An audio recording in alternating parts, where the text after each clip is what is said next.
This news is sponsored by St. Joseph Senior Secondary School, Panapur, Kariyat, Bangra, Muzaffarpur.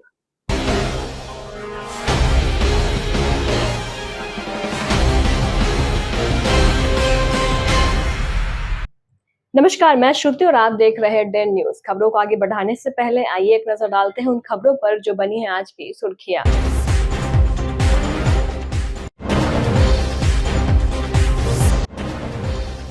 CSP लूटकांड का खुलासा, 3 अपराधी smack के साथ गिरफ्तार, फरार अपराधियों की गिरफ्तारी के लिए छापेमारी जारी।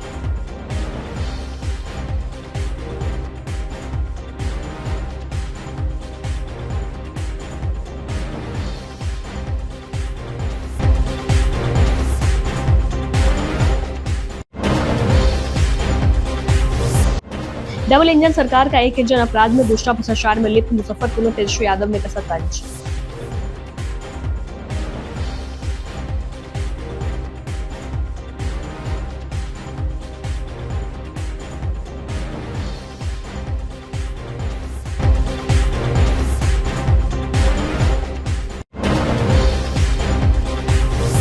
और बागेश्वर बाबा और अनिरुद्धाचार्य महाराज आ रहे हैं मुजफ्फरपुर, सभी तैयारी पूरी, अधिकारियों ने लिया स्थल का जायजा।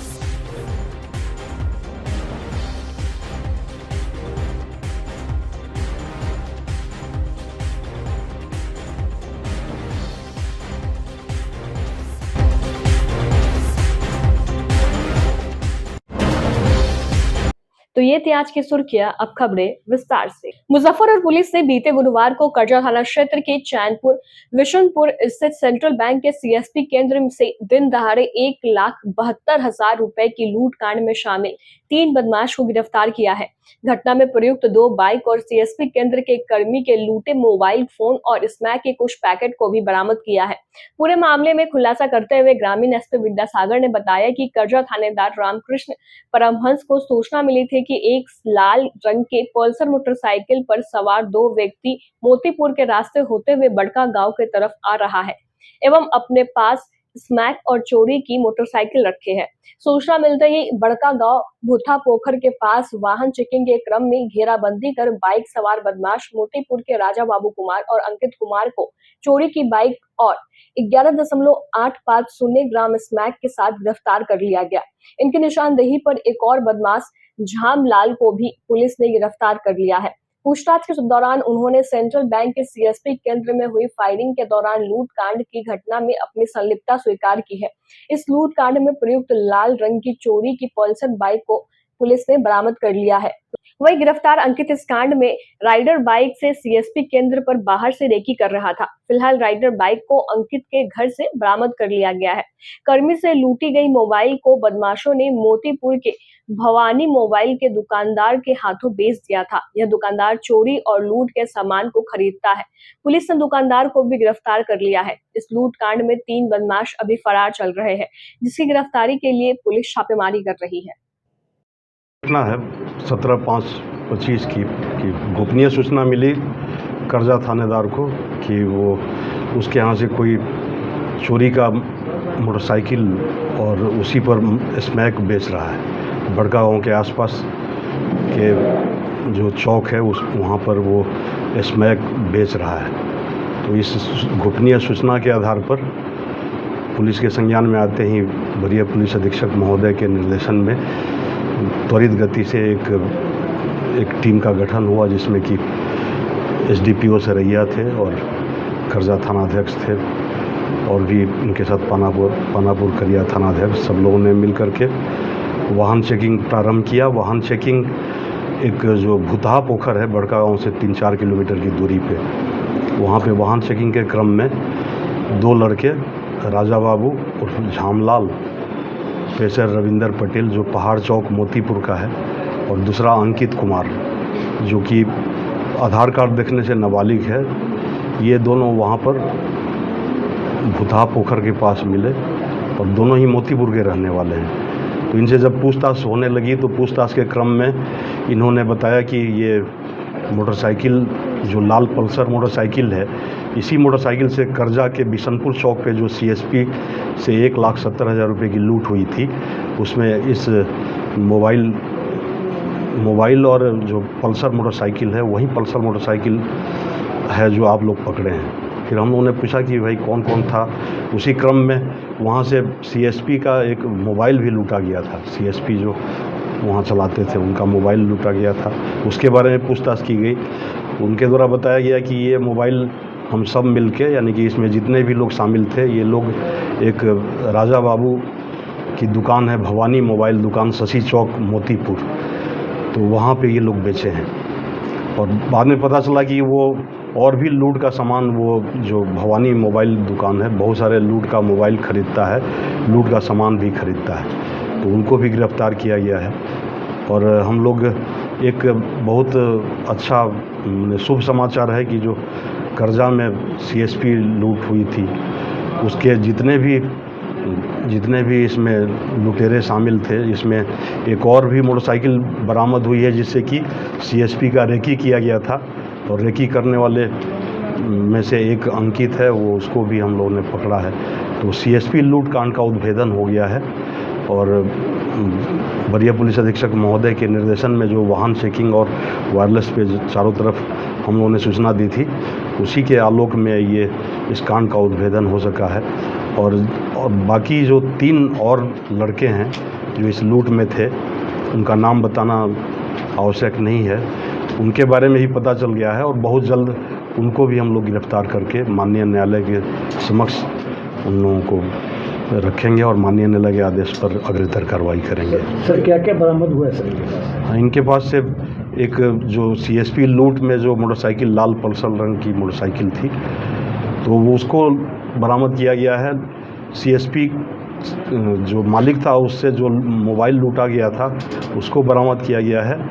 और जो वाहन चेकिंग के दौरान इनके पास करीब 20 पुड़िया स्मैक था, जिसको कि 11.850 ग्राम उसको तौलने पर हुआ, तो वो इनके कुछ डिक्की से, कुछ पॉकेट से बरामद हुआ है। क्रिमिनल रिकॉर्ड भी है इन लोगों का, आपराधिक? हाँ, क्रिमिनल रिकॉर्ड खंगाला जा रहा है। ऐसे जो राजा बाबू है वो तो और भी कई लूट कांडों में शामिल है।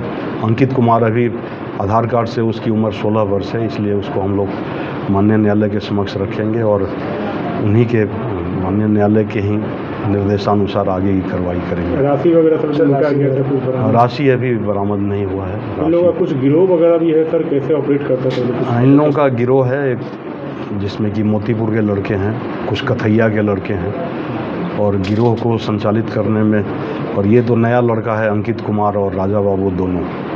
राजा बाबू का एक और आपराधिक इतिहास है जिसको कि हम लोग देख रहे हैं मोतीपुर में है, तो उसको हम लोग खंगाल रहे हैं, उसको हम लोग लाएंगे।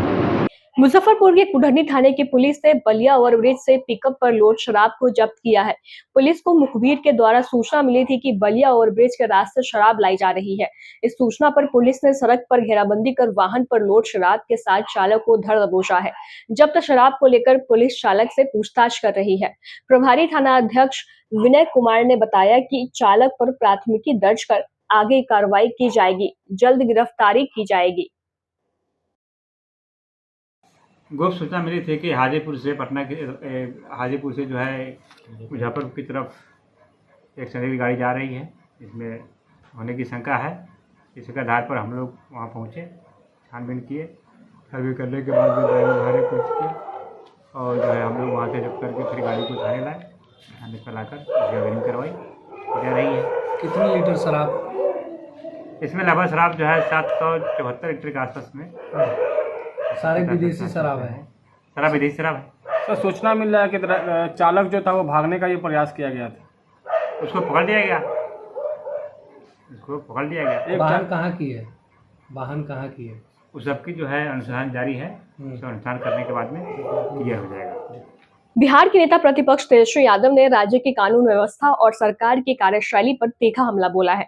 मुजफ्फरपुर के क्लब परिसर में जागृत बौद्धिक वैचारिक हस्तक्षेप का स्वतंत्र मंच के द्वारा आयोजित राष्ट्रीय सेमिनार बिहार में जातीय गणना और आरक्षण की सीमा, समाज एवं सरकार की भूमिका विषय पर आयोजित राष्ट्रीय सेमिनार में शामिल हुए तेजस्वी यादव ने कहा कि डबल इंजन की सरकार में एक इंजन अपराध में लगा है, जबकि दूसरा भ्रष्टाचार में। उन्होंने मुख्यमंत्री नीतीश कुमार पर तंज कसते हुए कहा कि अब उनसे बिहार नहीं संभल रहा है, मानो वे अचेत अवस्था में चले गए हो।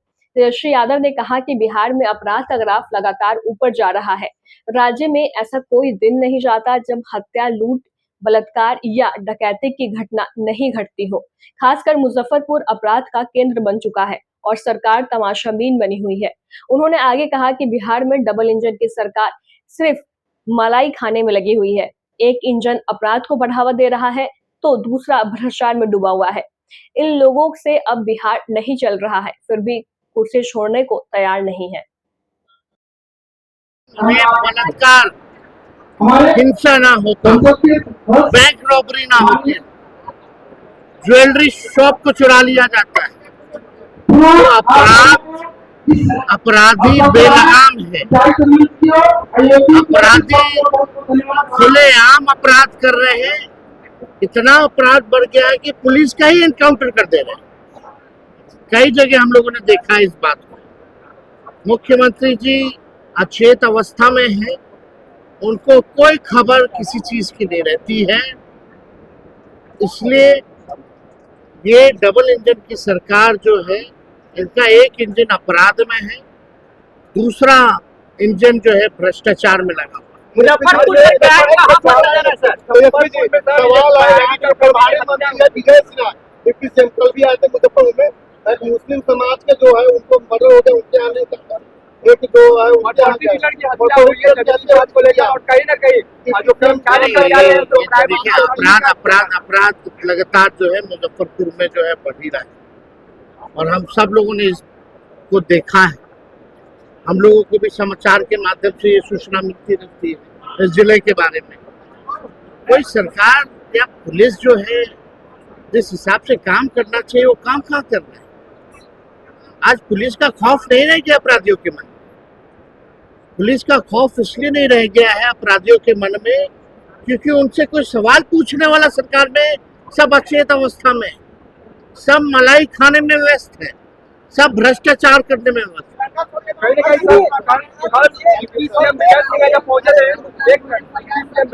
पहुंचे थे, सवाल किया गया था अपराध को लेकर, तो वो आपके बारे में कहते हैं दंगा राज के जो पोस्टर जारी आप लोग छोड़िए ना, उनको कुछ पता रहता है। उनको कोई भाजपा में भी पूछता है। एक सवाल दरभंगा में सर FIR दर्ज की गई है राहुल गांधी पर सर। देखिए, अब ये तो अद्भुत है कि नेता प्रतिपक्ष अगर दलित हॉस्टल नहीं जा सकते। ये तो 2005 से पहले नहीं होता था। देश का नेता विरोधी दल अगर दलित छात्रावास जा रहा है, दलितों छात्रों से संवाद करना, तो आप FIR करिएगा। ये तो तानाशाही। बिहार में एक बार फिर से बागेश्वर धाम वाले बाबा का दिव्य दरबार लगने जा रहा है। मुजफ्फरपुर में बाबा धीरेन्द्र शास्त्री आ रहे हैं। इतना ही नहीं, इस दौरान सोशल मीडिया पर वायरल प्रसिद्ध कथावाचक अनिरुद्धाचार्य जी महाराज भी मुजफ्फरपुर में भगवत कथा कहेंगे। मुजफ्फरपुर के पताही में दोनों प्रसिद्ध बाबा का आगमन होने जा रहा है, जिसको लेकर तैयारी शुरू हो गई है। दरअसल मुजफ्फरपुर सेवा संस्था के तरफ से पताही के राधानगर चौसीमा में 19 से 28 मई तक विष्णु महायज्ञ आयोजित हो रहा है। इसी महायज्ञ में प्रसिद्ध कथावाचक अनिरुद्धाचार्य का कार्यक्रम भी होगा। इसको लेकर प्रशासन की तरफ से अनुमति मिल गई है। वहीं इस महायज्ञ में बाबा बागेश्वर के नाम से मशहूर पंडित धीरेन्द्र शास्त्री भी आ रहे हैं। मुजफ्फरपुर में बाबा बागेश्वर पहली बार आ रहे हैं। यहाँ वे दिव्य दरबार भी लगाएंगे, जिसको लेकर तैयारी अंतिम चरण पर है। हालांकि महायज्ञ की शुरुआत 19 मई को कलश यात्रा से शुरू हो जाएगी।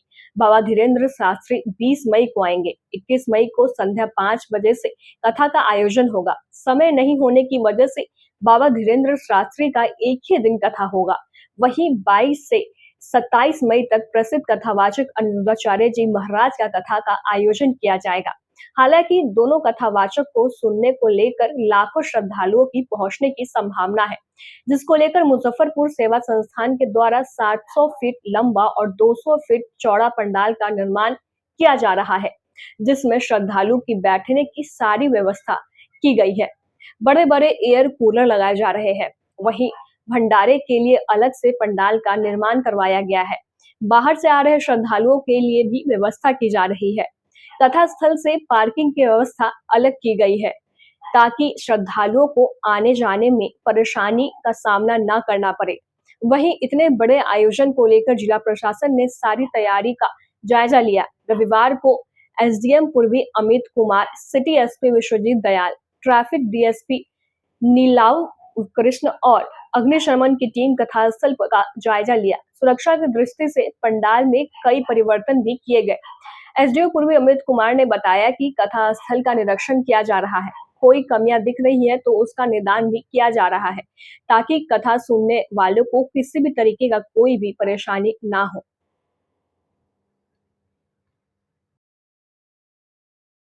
हम विधि व्यवस्था को देखते हुए हम लोग सभा स्थल का निरीक्षण किए हैं। ट्रैफिक डीएसपी साहब साथ में हैं, सीओ मुसर्री भी हैं, एग्जीक्यूटिव मजिस्ट्रेट भी हैं। तो हम लोग यहाँ वही देख रहे हैं कि लोगों को कोई परेशानी नहीं हो और लोग सुरक्षित तरीके से यहाँ प्रवचन सुन सके, उसको लेकर के हम लोग तैयारी का जायजा ले रहे हैं। कितने दिनों का प्रोग्राम है, कब से कब आ रहे हैं?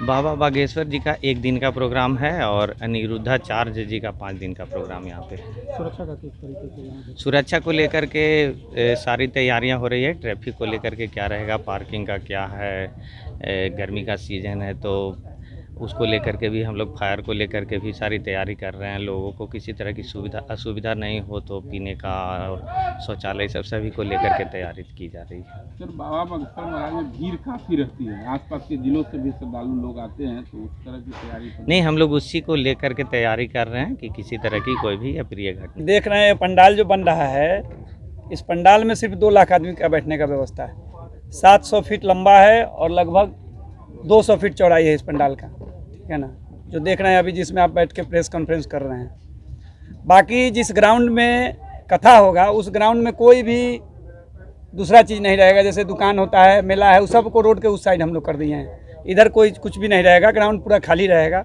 और कथा शाम में होना है, 5 बजे से होना है कथा, इसलिए कथा के समय ठंडा मौसम रहेगा तो बाहर में भी लोग बैठ सकते हैं, कोई परेशानी नहीं होगा उनका, ठीक है ना। बाकी खाने के लिए जो भी लोग हैं, भंडारा का व्यवस्था इस कोना पर, चूँकि अग्नि कोण है, हम लोग इसका डिसाइड किए हैं इस ज़मीन के हिसाब से, वहाँ भंडारा का व्यवस्था है जहाँ लगभग डेली 10 से 15 हज़ार आदमी का खाने का व्यवस्था, कोई व्यवस्था मतलब एक हम लोग लेके चल रहे हैं। 10-15 क्या 25 हज़ार भी 50 हज़ार भी होगा तो लोग खाना खाएगा, लेकिन उतना का व्यवस्था एकदम कंप्लीट किया हुआ है। उधर भी बैठने के लिए पंडाल रहेगा, जो एक्स्ट्रा लोग किसी को बैठना है, आपके पत्रकार बंधु हैं वो लोग को बैठने के लिए भी व्यवस्था करवा रहे हैं इधर साइड से, उसको एक्सटेंड करवा रहे हैं पंडाल को, जो पब्लिक के साइड में रहे, जो देखने में पीछे से किसी को कथा सुनने में परेशानी नहीं हो। रोड के उस साइड में मिला, पार्किंग बिल्कुल हाईवे पे ही रहेगा, हाईवे से अंदर किसी गाड़ी को आना नहीं है।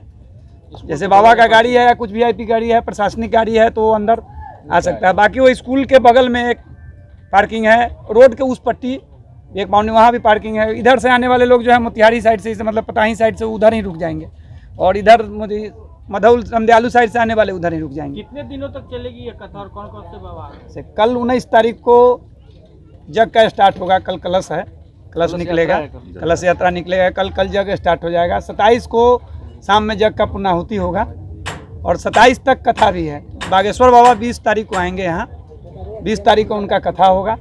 21 को फिर रिटर्न है, इसलिए उनका कहीं पहले से शेड्यूल था। हम लोग किसी भी कारण से उनसे कह के रिक्वेस्ट करके 2 दिन का, मतलब परसों क्या है, जो परसों कुछ चीज़ उनके मन पर है, हम लोग कुछ नहीं कर सकते हैं। अगर भीड़ देखेंगे बहुत ज़्यादा लोग हैं तो परसों कथा करके भी जा सकते हैं 21 तारीख को।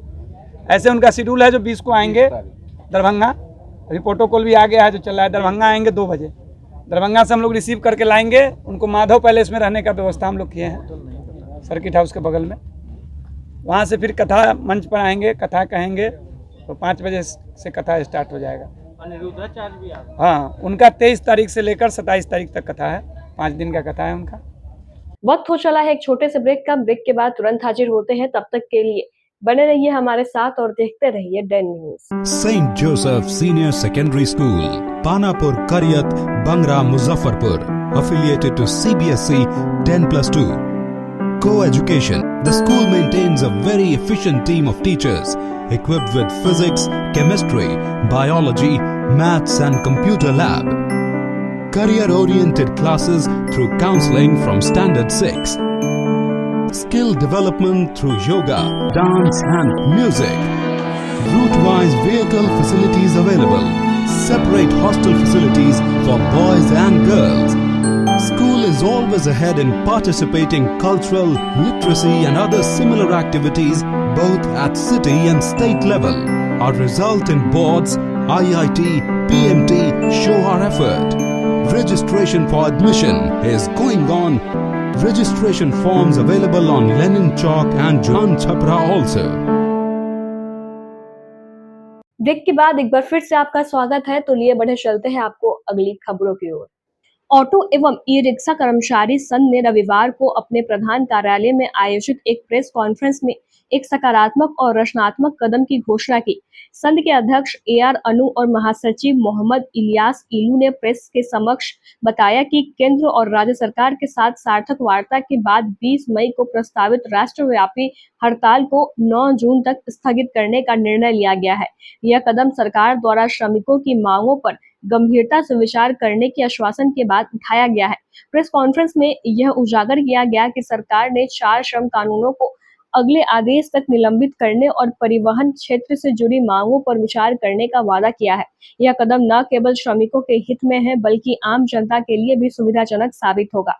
इसके साथ ही स्थानीय स्तर पर ऑटो और ई रिक्शा चालकों की लंबित मांगों जैसे स्टैंड को अतिक्रमण मुक्त करना, पड़ाव बोर्ड लगाना और पड़ाव पर बुनियादी सुविधाएं उपलब्ध करवाना को लेकर भी सरकार के साथ चर्चा की जा रही है। इन मुद्दों को लेकर संघ का एक प्रतिनिधि मंडल 21 मई को जिला समाहर्ता से मुलाकात करेगा। प्रेस कॉन्फ्रेंस करने का हम लोगों को इसलिए निर्णय पड़ा कि जो हमारा आंदोलन 20 मई को जो था राष्ट्रव्यापी, उसको स्थगित कर दिया गया है। यह पुनः भारत सरकार के इस आश्वासन पर कि जिन मांगों को लेकर यह हड़ताल हो रहा था उस पर हम सहानुभूतिपूर्वक विचार करेंगे। और जो अभी स्थिति थी देश की ऑपरेशन सिंदूर को लेकर भी हम लोगों ने निर्णय लिया कि ये जो आंदोलन है इसको स्थगित कर दिया जाए। ये 9 जुलाई तक के लिए स्थगित कर दिया गया है। दूसरा जो हमारा परिवहन सेक्टर का मांग था कि 2019 में सरकार ने कानून लाया परिवहन सुधार विधेयक, तो ये सुधार नहीं था बल्कि परिवहन को बर्बाद विधेयक कहा जाए। तो हम लोग इस पर कई बार वार्ता हुई, सरकार ने हर बार दिया आश्वासन, लेकिन सरकार दमनात्मक रवैया को बढ़ाती जा रही है। बल्कि ये समझिए कि इस तरह से कि गाड़ियों का परिवहन व्यवसाय खत्म करने का सरकार की नीति हो गई है। अभी बिहार में ही देख लीजिए, गाड़ी चल रही है, पीछे से उन्होंने दे दिया, फोटो खींच के फाइन हो रहा है। हमारा जो ऑटो जो है, ऑटो चालक जो गरीब है, उन लोगों का महीना का किस्ती गाड़ी का देगा कि ये फाइन देगा। एक एक गाड़ी पर पीछे से गाड़ी चल रहा है, किसी बहाने से क्या भाई तो ये नो पार्किंग में गाड़ी था, इसको गलत जगह गाड़ी खड़ा कर दिया। तो जो जगह आप नहीं देंगे तो गाड़ी हम कहाँ खड़ा करेंगे? सवारी गलत जगह उतार रहे, अरे तो सवारी उतारने का स्टॉप पॉइंट नहीं बनाइएगा तो हम सवारी कहाँ उतारेंगे? कहीं बनाइए पर सवारी को भी मालूम हो, यात्री को भी, साथ साथ गाड़ी वाले चालकों को भी हम बताएंगे कि फलानी जगह सवारी उतारिए। तो सरकार इन सब चीज़ों पर ध्यान नहीं दे रही है, जिला प्रशासन इन सब चीज़ों पर ध्यान नहीं दे रही है हमारी मांगों पर, बल्कि हमारे एक एक टेम्पू चालकों को महीने में 10-10 हज़ार रुपया फाइन के रूप में जमा करना पड़ रहा है। और सरकार ने कहा कि बढ़ोतरी, तो भाई किस चीज़ की बढ़ोतरी? जो फाइन हमारा 500 था उसको सरकार ने 5000 कर दिया, जो फाइन 1000 था उसको 10,000 कर दिया। तो इस तरीक़ा से रोज़गार ख़त्म करने की नीति है। इन्हीं सब मुद्दों को लेके हम लोग आने वाले 20 मई को हड़ताल करने वाले थे, लेकिन सरकार के इस आश्वासन पर कि हम पुनः इस पर विचार करेंगे, हम लोगों ने अपने हड़ताल को 9 जुलाई तक के लिए स्थगित कर दिया है। और ख़ासकर जिला प्रशासन से और जो बड़े लोग उनसे हमारा अनुरोध है कि इस तरह की नीति की गाड़ी चलती गाड़ी का फ़ोटो न खींचा जाए। गाड़ी को कहाँ जहाँ पर भी गाड़ी घुमा रहे हैं, उतार रहे, सवारी फ़ोटो खींच के फाइन कर रहे हैं, तो हमारा आमदनी ही महीना में उतना नहीं है जितना फाइन कराया जाता है। तो इस तरह से सरकार पुनः विचार करते हुए इस तरह फाइन की नीति को लागू नहीं करे और गरीब चालकों को रोज़गार करने दें। हम खुद स्वयं अपने पैसा से रोज़गार कर रहे हैं, अपनी गाड़ियों खरीद के इनसे उनसे बैंक से सूद से पैसा लेके कर रहे हैं। और सरकार हम लोग बैठक करके निर्णय लिया था कि जो राष्ट्रव्यापी हड़ताल है उस हड़ताल को सफल बनाने के लिए हम लोग मुजफ्फरपुर में तैयारी हम लोगों ने किया था। जो हड़ताल आज स्थगित करने की जो नौबत आई है उसको लेकर के हम लोग प्रेस वार्ता करने के लिए आज हम लोग बैठे हैं यहाँ पर, और आपके माध्यम से सभी लोगों को जानकारी दे रहे हैं कि 20 मई को जो राष्ट्रव्यापी हड़ताल है उसको स्थगित कर दिया गया है। हड़ताल किस तरह का था जो स्थगित हुई? हड़ताल मुख्य मुद्दा जो 44 श्रम कानून था उसको भारत सरकार के द्वारा चार कानून में जो है ला करके समेटने की कोशिश जो उन्होंने काम किया है, उसको हम लोग जो है उसका विरोध के लिए हम लोग 20 मई को जो है राष्ट्रव्यापी हड़ताल में शामिल होने के लिए हम लोग तैयार थे। तो क्या अभी आदेश आया जो आपको हड़ताल?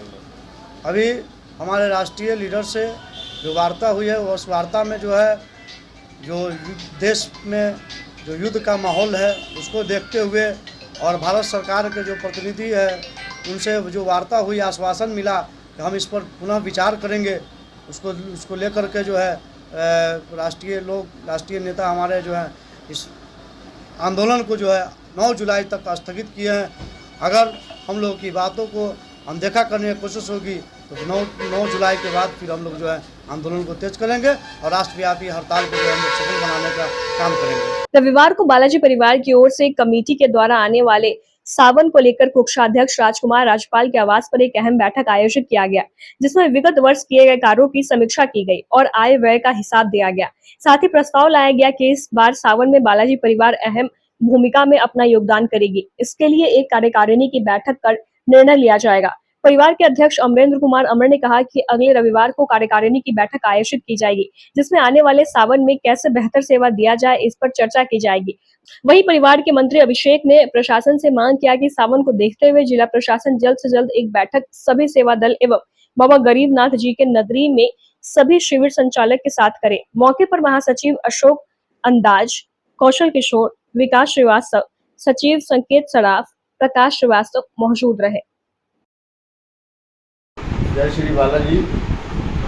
आज का उद्देश्य यही था कि विगत पिछले वर्षों का जो भी हम लोग का बालाजी परिवार का जो भी काम किया गया है उन सभी का समीक्षा किए हम लोग, सारा हिसाब किताब किए और आगे हम लोग कार्यकारिणी की बैठक बुलाएंगे, आम सभा करेंगे और आगे का जो भी कार्यक्रम होगा उसको हम लोग सफल बनाएंगे। आज बालाजी परिवार के कोर कमेटी की एक बैठक है श्री कोषाध्यक्ष राजकुमार राजपाल जी के आवास पर रखा गया है, जिसमें अहम निर्णय लिया गया है कि विगत वर्ष के किए हुए कार्यों की समीक्षा की गई है, आय व्यय का ब्यौरा बनाया गया है।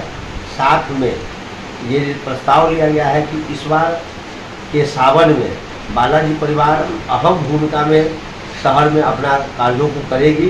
इसके लिए एक कार्यकारिणी के बैठक का निर्णय लिया गया है, जो अगले रविवार को हम लोग करेंगे। उसके बाद आम सभा करेंगे और सभी सदस्यों की सहमति से एक नए रूप में, नए तरीके से बालाजी परिवार सावन के समय और विगत लगातार वर्षों में भी काम करने का काम करेंगे।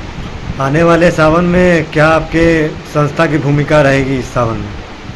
हम विगत 2006 से प्रशासक के साथ, मंदिर प्रशासक के साथ कदम से कदम मिलाकर चलते आए हैं और हम लोग ये बालाजी परिवार की पहचान है। जो संस्था हमारी प्रशासक भी देखती है कि हम लोग क्या काम करते हैं, इसलिए हम लोगों का उनका पूरा सहयोग रहेगा। जिस तरीके का निर्णय प्रशासन जिला प्रशासन के द्वारा मंदिर प्रशासन के साथ लिया जाएगा, उनके साथ कदम से कदम मिलाकर चलकर कमरियों को अधिक से अधिक सेवा देने का काम हमारा बालाजी परिवार का एक एक सदस्य, एक एक कार्यकर्ता, एक एक पदाधिकारी करेंगे। मुजफ्फरपुर के बेला बड़ चौक पर चाय पर चर्चा कार्यक्रम के दौरान शहरी विधानसभा क्षेत्र से प्रत्याशी डॉक्टर गौरव वर्मा ने लोगों को संबोधित किया, जिसमें लोगों ने बढ़ चढ़कर हिस्सा लिया। खास करके महिलाओं की जबरदस्त भागीदारी देखने को मिली। उपस्थित लोगों ने इस विधानसभा में डॉक्टर गौरव वर्मा जैसे ही उम्मीदवार की जरूरत शहर के लिए बताई, जो लोगों के लिए हमेशा उपलब्ध रहे। कार्यक्रम के दौरान डॉक्टर गौरव वर्मा ने बताया कि चुनाव के पहले सभी प्रत्याशी आते हैं और आम लोगों को तरह तरह के सपने दिखाकर चुनाव जीतने के बाद 5 सालों के लिए गायब हो जाते हैं। वहीं हाल के दिनों में लगातार शहर में हत्याओं का दौर चल रहा है, लेकिन इन परिस्थितियों में भी जब हमारे जनप्रतिनिधियों को जनता के बीच होना चाहिए था, प्रशासन से बढ़ते अपराध पर सवाल पूछना चाहिए था, वहीं हमारे जनप्रतिनिधि अभी जनता से दूरी बनाकर बैठे हैं। हमारे विधायक लोगों को रोड नाले में ही फंसाए रहते हैं। क्या चाय पे चर्चा के तहत आज मैं बेला इंडस्ट्रियल वार्ड 49 में यहाँ पे आया और यहाँ के लोगों से मिला और यहाँ के प्रॉब्लम्स को मैंने देखा। यहाँ पे जल जमाव की समस्या, पानी की समस्या, बहुत समस्या है यहाँ पे। बेसिक समस्या यहाँ पे पानी की समस्या जो मुझे देखने को मिली। हमने अपने निजी कोच से वहाँ पे एक चापाकल भी करवाया, काफ़ी लोगों में उत्साह दिखा, काफ़ी खुशी दिखी लोगों में। और यहाँ पे लोगों में एक और चीज़ जो कॉमन दिखा मुझे, लोगों में गुस्सा बहुत है। वो गुस्सा ये है कि यहाँ पे जो क्राइम का जो रेट है, आए दिन आप पेपर में पढ़ रहे हैं कि किसी को गोली मार दी गई, हत्या कर दिया गया। ये क्राइम से सब लोग परेशान है, हर आम आदमी परेशान है इस हत्या की घटनाओं से। इस पर तुरंत प्रशासन और मैं चाहूँगा, मैं अपील करूँगा आप लोग के माध्यम से कि इस पर कुछ न कुछ तुरंत त्वरित कार्रवाई होनी चाहिए कि यहाँ पे लोग शांति से अपने घर में और बाहर आराम से, चैन से आदमी निकल सके, रोड पे आराम से चल सके। वार्ड 49 की जनता को आपको बहुत सारी उम्मीद है। देखिए वार्ड 49 में अभी मैं बताऊं आपको तो वार्ड 49 में बहुत सारे एरियाज ऐसे थे जो वहाँ पे लगा कि काफ़ी पिछड़ा है वो एरिया।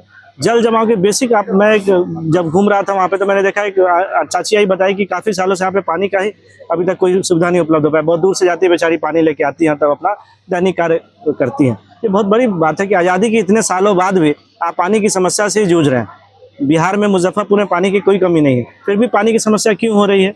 हमारे एडमिनिस्ट्रेशन को इस पर ध्यान देना चाहिए, हमारे जनप्रतिनिधि को इस पर ध्यान देना चाहिए। तो ये बहुत सारी समस्याएं हैं जो देखा और इस पे काम किया जा सकता है और करना भी चाहिए। मुजफ्फरपुर शहर अभी अधूरा पड़ा है, उसको कैसे पूरा करेंगे? एकदम पूरा करेंगे, सिस्टम में जाएंगे तब तो सिस्टम को चेंज करेंगे।